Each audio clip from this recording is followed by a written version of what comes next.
Do you want to go first on antibodies? Yeah, sure. If you've had coronavirus, we know that most people get antibodies and get some protection from it. Really important to get the vaccine as well. I mean, the vaccine will give another boost on top of that.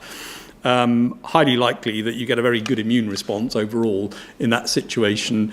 And so it's not a reason to avoid a vaccination. I'd encourage everybody to come forward for a vaccination.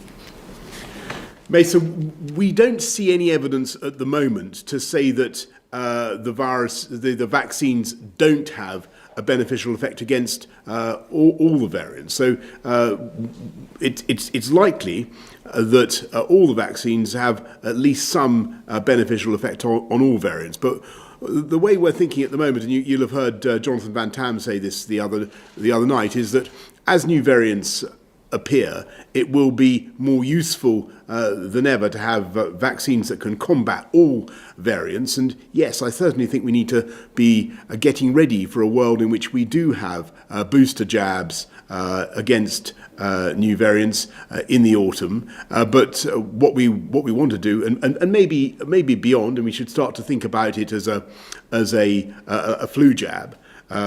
Something that elderly or vulnerable people make sure they have every year, and I've no doubt that the vaccines will get better and better at being able to cover for all variants. But the plan at the moment is to continue to accelerate the rollout of the present vaccines for all groups, and as I said just now, we're aiming for all JCVI groups 1 to 9 by the end of April.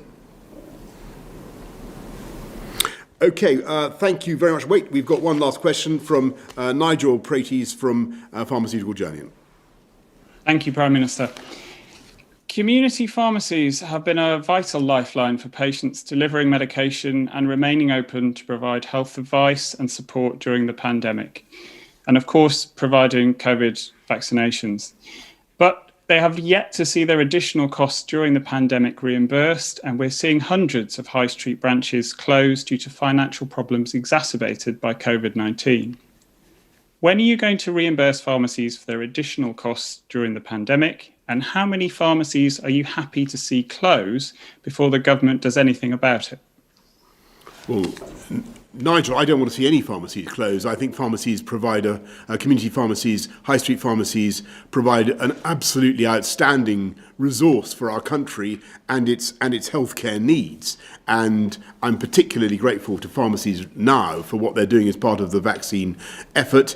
There are hundreds of pharmacies up and down the country are already distributing vaccines very effectively, and we think that they can play a very important role in helping us to get vaccines into the arms of people who may be harder to reach. We think pharmacies can play a really, really important role.